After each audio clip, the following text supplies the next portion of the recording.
Yo, MC Starman here. How you guys doing? Hello. How you doing, Day? I'm good. How are you doing, Martin? Good. Good. It's a wild time, hey friends? Well, thank you for joining us for this video. We're going to do a talk about the full moon and the energies that are coming as we approach the full moon. We're coming to you today from the Quatsin territory here in Cowichan Bay. And we're excited to dive into the energies ahead and try and get some understanding to hopefully better navigate through these next weeks ahead. As you're probably familiar, we are the Sol y Luna Inspirations. Martin and my name is Diana Robinson, if you don't know, and I am a holistic nutritionist and a student of astrology for quite some time now. And I'm excited to be learning with Martin here, who is Martin Comtois. He's been doing astrology for a long time as well. And he's got some great juicy things to share in his navigating of studying astrology over the years. Martin, so we're doing Sol y Luna Inspiration, the Libra full moon, Saturday, April 16th, and here we go. This is what we're going to be exploring today. So the Sun in Aries, Moon in Libra, T-square Pluto in Capricorn. So another nudge on our journey of transformation, that Pluto, Moon, Sun T-square. We'll explore that. And Jupiter and Neptune is going to make conjunction right before the full moon in Pisces on the 12th of April.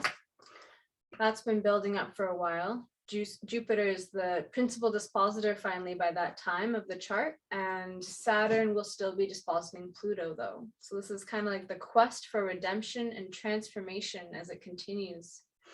Then we have a Mercury Uranus conjunction in square to Saturn. Mercury Uranus conjunction is associated with genius and innovation and inspiration. So we have an evolutionary inspiration and discipline that this full moon brings.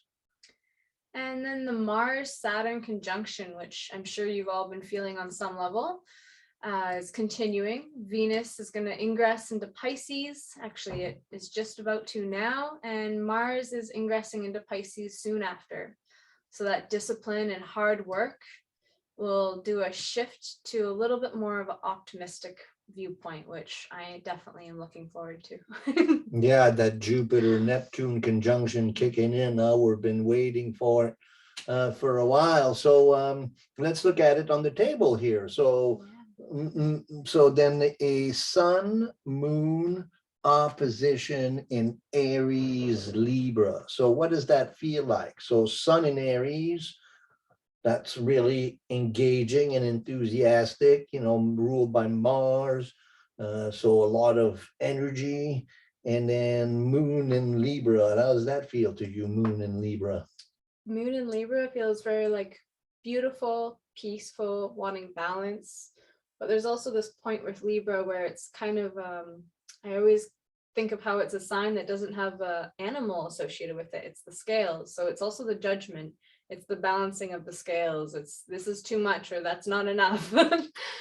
Well, the opposition of Aries, Libra, Aries and Libra are cardinal signs. So they're initiating, they seem to engage and want to start things, especially Libra, Aries, but also Libra. It's the beginning of fall, the beginning of spring. And the Sun in Aries, it's very Martian, very aggressive. I'm going to show them. And then Libra, the Moon in Libra says, be careful, don't stop on anybody's toes now. Be nice to everybody. We need all these people with us, And so then there's the peacemaker Moon Libra and the Sun in Aries. So then that really, it's kind of like that. We really want to Sun in Aries, but we have to be careful about everybody because not everybody goes at the speed that we do. And then we have that T-square with Pluto. So, so then this theme that we've been facing all winter long of Pluto playing such an important role, death and rebirth in an exact T-square with sun and moon. And so that kind of, gives us a nudge to some more transformation. So that's what we have. And then we have both Venus and Mars entering into Pisces, and then Jupiter becoming the final dispositors of all the planets. So everything is ruled by Jupiter. So the full moon should bring, a real feel for that Jupiter Neptune. We've been talking about how Jupiter Neptune should be bringing a lot of good news and a lot of enthusiasm and a sense of relief for all the tension we've been going through. But that hasn't really quite manifested yet, has it? Not that I've felt yet, but it seems like it's on the horizon. It's on the horizon, but everything has been ruled by Saturn, and we'll show you that in the few. We're going to show you a few charts coming up about how this Saturnian reality has been really kind of dampening our enthusiasm. And then we have that Mercury Uranus conjunction, which is really innovating, inspirational. Whenever you do a chart with somebody that has, a Mercury Uranus strong angle, there's a tendency for a very developed mind. So Mercury is the personal mind, Uranus is the universal mind. So Mercury Uranus in conjunction, that is liable to bring quite a bit of inspiration, and it's in square to Pluto. So we have a disciplined mind focused towards evolution. And then that mystical Jupiter Neptune conjunction, and then that engaging sun and moon in square to Pluto. So should be quite an interesting full moon, huh? Very. Would be a big shift of energy. I'm looking forward to it. We'll show you how that's going to play out over the next little while. We're going to start first with so to summarize, that Sun, Aries, Moon, Libra, Tree Square, and Pluto. Another nudge in our journey of transformation. Then the Jupiter Neptune conjunction in Pisces, exact on the 12th. So then Jupiter now becomes the principal dispositor of the chart, which would make a big shift from Jupiter to Saturn. And then Mercury Uranus conjunction square Saturn, evolutionary inspiration and discipline. And then Mars Saturn conjunction. Let's take a look at that Mars Saturn conjunction for a bit. So, and also, if you're interested in following astrology in your own chart, this would be a great time to pull out your chart and see how it matches your chart or makes relationship to your chart, just for fun. Absolutely. Well, that's the value of astrology, is we're always looking at what these planets are doing in our chart, right? And so that the collective movement becomes personally experienced, how my personal chart interact with the chart of the moment, then that tells me how I'm experiencing the current times. And so how are you experiencing these times? Do you have any major transits going on? I don't right now, no. I will with Venus and Mars and Pisces quickly going over my Saturn. So all the more Saturn energy. But that's I think about it. So you have Saturn right here at the beginning, right? Yeah. I have my Sun Mercury conjunction here. So that Venus Oh, wow. Mars will also go through. And then I have Venus right over here, and I might have my ascendant right over here. So I'm really feeling a lot of this. So this is the chart for April 5th. So that's yesterday. We're doing this video on April 6th. And so how did that go for you yesterday? How did you feel that? So that we had that Saturn-Mars conjunction exact. It was hard, not gonna lie. It was there's a lot I want to do. I feel like that will of Aries, or sorry, of Mars the will to get things done, to go do things. There's a lot I wanted and needed to do. And as it hit Saturn, I was kind of like met with some really, really hard real limits, and I couldn't do the things I needed and wanted to do. And that was really painful. Yeah. Saturn is the will. It's how we manifest our will into the world, and Saturn's the discipline. So there's a disciplined will, but also there's all kinds of obstacles, Saturn, to my will. So every single appointment, everything I had going for the last few days all got postponed or canceled. It was like, whoa, everybody was feeling that Mars Saturn real heavy. And so that's, kind of, and so we just had the new moon. The new moon, the moon was over here just a few days ago on Friday. We had a moon Chiron sun conjunction. Now the moon has moved along, and now that Saturn Mars is going on, so we're still feeling that Chiron Mercury sun, and then that Jupiter Neptune's coming closer and closer and closer. So we'll speed forward a whole week. Boom, here we are. So Tuesday, April 12th, we have the Jupiter Neptune conjunction. So It's a big one. So yes, that Jupiter Neptune now is finally even, but Mars is still, that Mars Saturn is still kind of king of the hill, right? All of the planets here in Aries are ruled by Mars, which is ruled by Saturn. But there's more of a shift now. The planets in Taurus are ruled by Venus, which is ruled by Jupiter. So now we have equal kind of power. The moon in Virgo ruled by Mercury, Mercury ruled by Venus, Venus ruled by Jupiter. So we have a Jupiter. So most of the, so half and half of the planets are ruled by Jupiter and Saturn. So there's a shift. And then the moon makes opposition to Mars Saturn. So that's that Mars Saturn we're going to be feeling all week long. And so really discipline, action, yet frustration, need to really keep working at it, and keeping that, that Jupiter Neptune conjunction, which should be a quite, that's the end of a cycle and the beginning of a new cycle of Jupiter Neptune. So we're coming to the end of it, and then we're going to start to feel the beginning of it, and that's liable to be quite a shift of energy. So we'll pay attention to the 12th. And so that moon here moves, and as it moves, it's in opposition to Mars Saturn. Then it will be in about a day here, the 13th, 14th, opposition to Venus.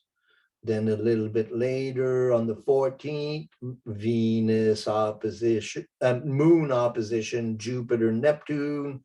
That's really going to be, just a couple of days before the full moon, and we'll feel that. And then the moon will make opposition to Chiron when it reaches there, and then the full moon. And so my feeling is that these few days leading to the full moon will bring quite a bit of energy. So we'll see that, huh? Yeah, I see a lot of this, like, because the moon is opposite to all these planets before the big opposition of the moon and sun, it's kind of like this stretching capacity. I look at oppositions as they can be difficult, and correct me if I'm maybe understanding something a little askew, but the stretching capacity that oppositions bring also bring a new capacity. So like the last few years, we've had to learn new capacities as we got stretched beyond what we thought we could handle for most of us in the world. And now we're going through this on a mini scale where we're stretching ourselves, our inner world, from the discipline and the structure, and then the will. So the Saturn Mars conjunction, and then we go through this opposition to Venus, and there's been a lot of Venus work this winter. And then we're going through this opposition of the Jupiter Neptune and what that looks like. And it's like it's almost preparing us for the full moons. They look like a slingshot. You're pulling back the slingshot, And I'm hoping and praying and intending that it's going to shoot me forward somewhere really good if I do the good work. I'm hoping. Well, you can see it, you know, that's a beautiful analogy and beautiful expression of what we've been feeling. So you see that T square, you know, Sun, Moon, Pluto. Oh, and here's the full moon. Exact. Yeah. Right. And then we have right before the full moon, Mars comes into Pisces. And so now everything becomes ruled by Jupiter. And then we got this, so we looked at Moon, Pluto, Sun, but there's also this Moon, Jupiter, Neptune in quinsunk. And then we have Moon, Pluto, Jupiter, Neptune, that triangle there. Then we have Moon, Jupiter, Neptune, semi-sextile the Sun. So then we have this kind of diamond shape. Moon, Sun, Jupiter, Neptune, Pluto, like that, huh? And then also Moon, Saturn, Mars. But now the difference is that Saturn is still ruling Saturn and Pluto, but then everything else is ruled by Jupiter. So my sense is that the moon will really kick in that Jupiter Neptune energy, and that should be really quite wonderful. And also, as Venus and Mars both work their way towards Jupiter Neptune, that's going to happen at the next new moon, so we'll keep an eye on that. How does that feel to you? Feels good. It feels like hang in there throughout the week, and there'll be a big shift of energy as we hit the full moon. And that Mars Saturn, how to make the best of that. So how do we make best of Saturn Mars? When I think of Mars as get up and go do things, and Saturn is the structure, it's really like prioritizing, a lot of having to like prioritize what's important right now. And that Aries sun, like we got to keep being focused and getting things done, but making sure that what you're getting done isn't maybe setting you in circles, using that Saturn to help discipline you to make your dreams come true or get the things you want done. Yes, I think that this is a good time to get things done, but it doesn't flow really easy. And I think all this hard work we're putting into, even though it's kind of discouraging and very Saturnian, we kind of have to kind of keep an eye on this Jupiter Neptune that's going to be unfolding. And so we'll see you on in the next new moon, and we can talk about it. Now you have some slides for us on the body. Yeah, so something to ground, I guess, all this mental and maybe emotional for you ideas of astrology and how to relate to it is to come back into the body. And astrology works with our body and the Earth's body a lot. So there's a planting cycle, there's cycles in our systems that all align with astrology. And one of my favorite tools that I've found in aligning astrology with the body is tissue salts and herbs as well, but I'm more familiar with tissue salts up to this date. So Aries, it's Aries season still. Sun in Aries. Aries rules the head and the face. And in the cell salts, it's Kali Phos, tissue salt number 6.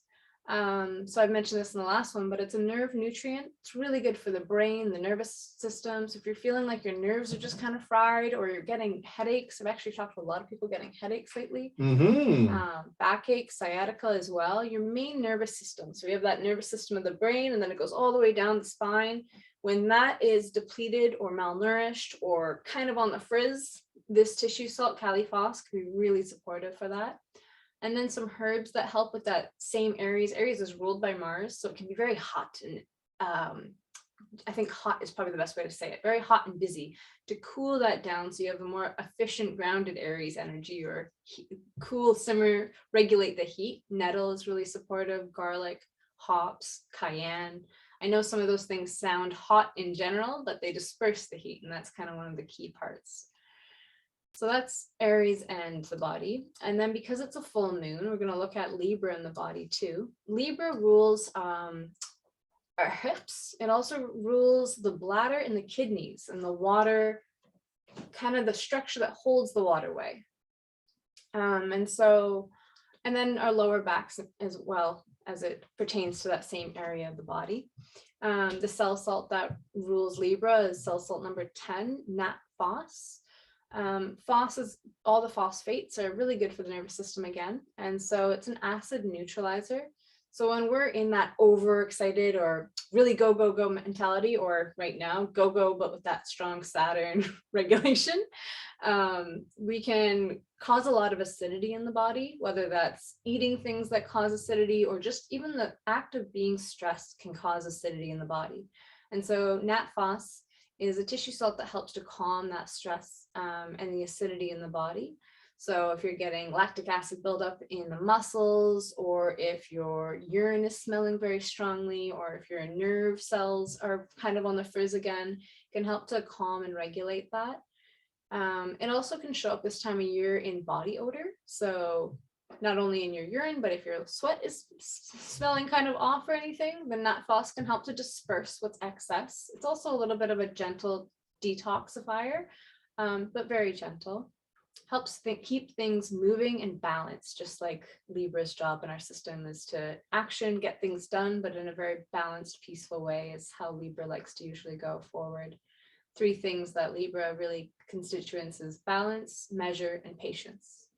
And so that could even be something right now when you're asking about Saturn, Mars, is keep moving forward with balance, measurement, and patience. Just keep moving forward. Things will come up and come down, and something might seem daunting if you stick with it, just go through. Often things will seem easier than they do when they first hit you. Some herbs that support the Libra energy as well is violets, pennyroyal, thyme, and feverfew, along with burdock. They're all, again, these balancing herbs for this time of year where we can get very, I don't know how to say Aries like, lots to get done. Right. Well, I've been, this is if you want to connect with Diana, by dayhealing@gmail. You know what I was thinking about, and what I've been feeling through this whole time here and this beginning of spring is, you know, is this realization again that